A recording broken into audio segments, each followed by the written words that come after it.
दोस्तों आपका स्वागत है हमारे रूफटॉप ऑर्गेनिक गार्डन में। आप ये देख रहे हैं मेरे पास क्या है, आज मैं क्या लेके बैठा हुआ हूँ। दोस्तों ये है गोबर की मेरी खाद, जो थोड़ा सा पुरानी है। देखिए कितनी अच्छी खाद है और बिल्कुल भुरभुरी सी है।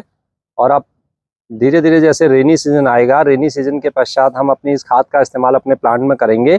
इवन थोड़ा थोड़ा कभी कभी हम रेनी सीजन में भी हल्का हल्का इसको यूज़ कर लेते हैं किसी प्लांट के अंदर। अगर जब लगता है कि अगर कुछ दिनों तक बारिश का भी थोड़ा सा दौर नहीं आने वाला है, तो एक दो मुट्ठी किसी किसी हल्के हल्के प्लांट में हम डाल देते हैं। लेकिन ज़्यादातर हम इसका इस्तेमाल बारिश के बाद करेंगे, जब हमारे प्लांट्स को इसकी बहुत आवश्यकता होती है।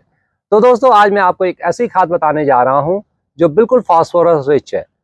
दोस्तों हम नाइट्रोजन की बात करते हैं, मैं आपको पोटास के बारे में बहुत सारी चीज़ें बता चुका हूँ। कि अभी पीछे मैंने आपको बताया था बेल से संबंधित एक वीडियो आपके साथ शेयर की थी, जिसको आपने बहुत लाइक किया है। और इसी प्रकार से केले के छिलकों का आप इस्तेमाल करते रहते हैं। पोटास नेचुरल रूप में हमें मिलता रहता है।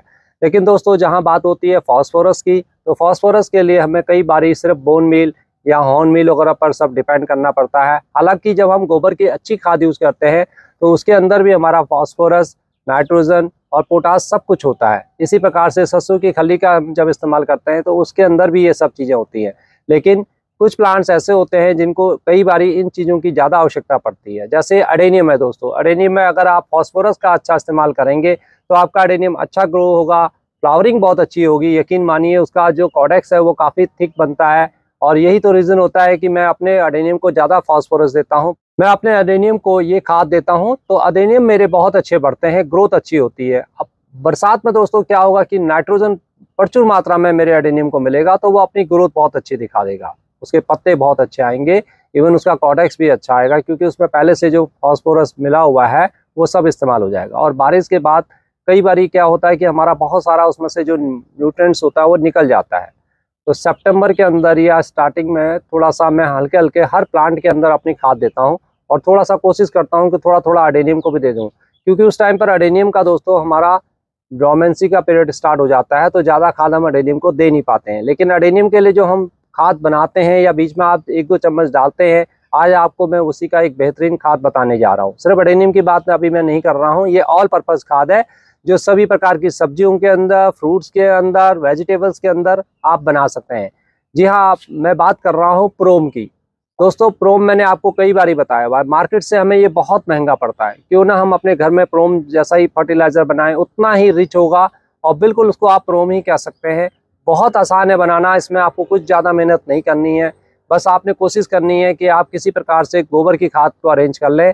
अगर आपके पास गोबर की खाद नहीं है तो आप वर्मी कंपोस्ट के द्वारा भी इसको बना सकते हैं, लेकिन गोबर की खाद ये बहुत अच्छी रहती है। इवन किचन कंपोस्ट के द्वारा भी इसको आप बना सकते हैं।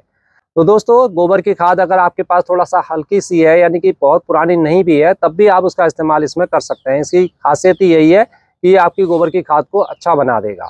तो अगर आप जैसे 2 साल पुरानी आपके पास नहीं है, या इस प्रकार से काली वाली गोबर की खाद आपके पास नहीं है, तो आप इसको इस्तेमाल कर सकते हैं जो आपके पास भूरी वाली है। लेकिन उसमें थोड़ा सा बनने में इसको ज़्यादा समय लगेगा। इस प्रोम को हमने कैसे बनाना है दोस्तों, आइए सीखते हैं। इसके लिए आप जितनी भी आपके पास गोबर की खाद है उतना ले लीजिए। मैं इसमें कोई क्वांटिटी आपको नहीं बता रहा हूँ, मैंने ये आइडिया से अपने लिए भी इतनी सारी गोबर की खाद निकाल ली है। अब इसमें आपको क्या मिलाना है दोस्तों, इसके लिए आपको ये खरीदना होगा। ये जो आप देख रहे हैं मेरे हाथ में है, ये है दोस्तों हमारा रॉक फॉस्फेट। ये देखिए दोस्तों, मैंने एक 15 किलो का अपने लिए रॉक फॉस्फेट मंगाया हुआ है, क्योंकि अब विंटर, अब जब बारिश का रेनी सीजन आएगा तो मैं अपने लिए घिया, तोरी, ये सब चीज़ें लगाता हूँ। तो इसके अंदर इन सब चीज़ों का इस्तेमाल बहुत अच्छा रहता है। बोन मील भी मैं थोड़ा थोड़ा डालता हूँ, ऐसा नहीं है, लेकिन बोन मील बहुत महंगा पड़ता है। अगर आप इस प्रकार से रॉक फॉस्फेट मंगा लेते हैं तो ये रॉक फॉस्फेट थोड़ा सा कॉस्टली तो आता है, इतना ज़्यादा नहीं पड़ता बोन मील के मुकाबले। और अब हम इसको अपनी कैसे यूज़ करेंगे, जितना आपने गोबर की खाद ली है दोस्तों, लगभग उसका आधा हिस्सा आपको रॉक फॉस्फेट इसके अंदर मिला देना है। तो देखिए मैं इसमें इसको रॉक फॉस्फेट को इसमें इसके अंदर मिला रहा हूँ। ये जितना हिस्सा है इसको इसके अंदर इस प्रकार से मिला ले। तो दोस्तों देखिए, एक बार डालने के पश्चात इतना मैंने और क्वांटिटी ले ली है, इसको डाल दिया इसके अंदर।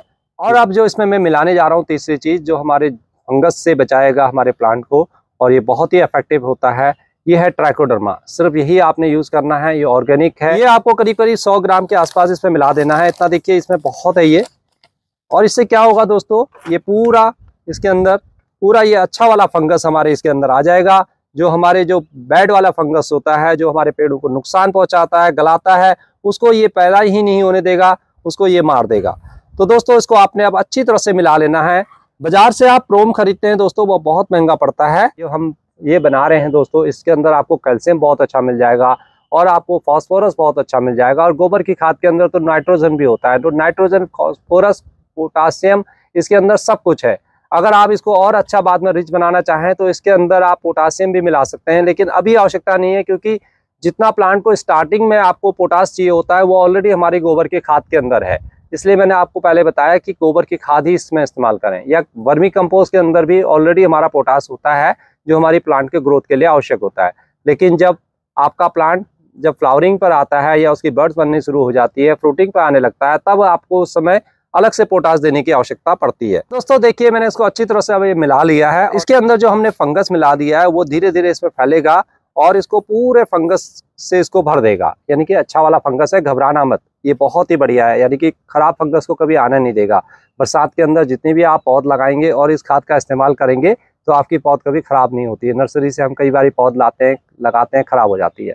आपको इस खाद को बहुत ज़्यादा यूज़ नहीं करना है, ये ध्यान रखिए, क्योंकि आप गोबर की खाद अलग से भी इस्तेमाल कर सकते हैं कि ये इसमें रॉक फॉस्फेट आपका है। तो आप जैसे एक प्लांट को नया लगा रहे हैं, 8 इंची में लगा रहे हैं, तो इतना दीजिए दोस्तों। देखिए बहुत है, ये इतना बहुत है।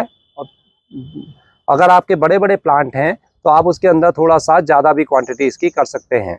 जैसे घिया तोरी की अगर हम बात करेंगे तो दोस्तों एक बड़े कंटेनर में अगर मैं घिया तोरी लगाऊंगा तो उसके अंदर इसका लगभग मैं आधा खाद इसको पूरा डाल दूंगा। यह हो सकता है इसके आप पूरा बड़ा वाला, अगर जैसे मेरा जो ग्रो बैग है उसके अंदर ये पूरी खाद भी मेरी जा सकती है। तो मेरी जो घिया लगेंगी वो बहुत अच्छे आएंगी, फिर रिजल्ट्स आपको बताता है दोस्तों। तो ये सब चीज़ें हमें देनी पड़ती है, तभी हमें बहुत अच्छे रिजल्ट्स मिलते हैं। अब आपको करना क्या है दोस्तों, ये आपने बना लिया। अब इसमें आपने हल्की सी वाटरिंग करनी है, इसको ना भूलें, ये ध्यान रखें, हल्की हल्की इस प्रकार से वाटरिंग करें। इसको मॉइस्चर आपने रखना है, इस चीज़ का ध्यान रखें, क्योंकि ये खाद एक दिन में तैयार होने वाली नहीं है। ऐसा नहीं है कि आपने अभी रख दिया तो ये खाद आपकी तैयार हो गई है। अब इसका जो फंगस है वो मल्टीप्लाई करना शुरू करेगा। और आपने देखिए इसको इस प्रकार से, तो पूरा कीचड़ नहीं करना है, बस हल्की सी इस प्रकार से डालना है कि आपकी ये मिट्टी इसको बहुत अच्छी तरह से ऑब्जर्व कर ले। और अच्छी तरह से इसको नीचे से ऐसे मिलाना चाहें तो आप मिला लीजिए। ये देखिए, अब इसके अंदर एक मॉइस्चर लेवल मेरा बना रहेगा और इसको मैं ऐसे ही ढक के रख दूंगा छाया के अंदर। ये ध्यान रखिए कि इसको हमने छाया के अंदर रखना है, धूप के अंदर आपने बिल्कुल नहीं रखना है, खराब हो जाएगा। तो छाया के अंदर आप इसको ढक के रख दीजिए किसी मोटे कपड़े से। और 15-20 दिन के बाद दोस्तों क्या करना है, आपको फिर से इसको निकालना है और इसको पलट के फिर दोबारा कर दीजिए, या इस प्रकार से जैसे मैं कर रहा हूँ ऊपर नीचे, ऐसे ही इसको कर दें। क्योंकि जो फंगस होता है वो ज़्यादातर नीचे की साइड जाएगा और फिर आप ऊपर नीचे उसको करते रहेंगे तो वो चारों तरफ आपका फैलता रहेगा। तो दोस्तों देखिए, इस प्रकार से कुछ आपका ये खाद इस वक्त तैयार हो जाएगी। आप चाहे तो इसको लड्डू टेस्ट ऐसे बना के चेक कर सकते हैं। ये आप देखिए, सिंपल से आपका लड्डू बन गया है। और ये लड्डू हमारे बहुत काम का है। ये किसी भी एक प्लांट में, आप फ्लावरिंग प्लांट में डालेंगे ना दोस्तों, ये बहुत काम करेगा, बहुत अच्छा आपको रिजल्ट मिल जाएगा। तो ये प्लांट ये लगभग मेरी तैयार कितने दिनों में होगी, 30 से 40 दिनों के अंदर। अभी बहुत ज़्यादा गर्मी है, मैंने बना लिया है, लेकिन आप इसको कोशिश करिए जब आपके वहाँ मानसून आ जाए तब बनाएं। लेकिन हाँ, इसमें बारिश का पानी नहीं जाना चाहिए, इस चीज़ का ध्यान रखें। अगर मैंने अभी इसको बनाया है तो हमें इसमें विशेष रूप से ध्यान रखना पड़ेगा कि इसमें हर 4-5 दिन में हमें थोड़ा सा पानी इसका सूख जाएगा, तो इसको थोड़ा सा मॉइस्चर रखना है, इस चीज़ का ध्यान रखें। अगर आप 8-10 दिन भूल भी जाते हैं तो फिर दोबारा से आके इसमें पानी डाल दीजिए, इसके माइक्रोब्स खत्म नहीं होंगे और इसकी कोई एफिशिएंसी आपकी खत्म नहीं होगी। 40 दिन के अंदर या 30 से 40 दिन के अंदर आपको एक बेहतरीन फास्फोरस रिच ऑर्गेनिक मैन्योर आपको मिलने वाला है, प्रोम आपको मिलने वाला है। जो हमारे टमाटर, भिंडी या बाद में मूली वगैरह में जो हमारा नीचे मिट्टी के अंदर रोग आ जाता है और हमारे पौध मरने लग जाती हैं, आप इस खाद का प्रयोग करेंगे और इस ट्राइकोडर्मा का इस्तेमाल करेंगे तो आपके प्लांट्स कभी ख़राब नहीं होंगे। यकीन मानिए, शिमला मिर्च आप लगाएंगे तब इसका इस्तेमाल करें। ये मैंने सिर्फ आपको अभी के लिए नहीं बताया दोस्तों, पूरे साल भर में आपने इस प्रकार से खाद अपनी बना के रखनी है। आप बाज़ार से बोन मिल लाना भूल जाएंगे। तो दोस्तों, आपको वीडियो कैसे लगी हमें ज़रूर अवश्य बताइए।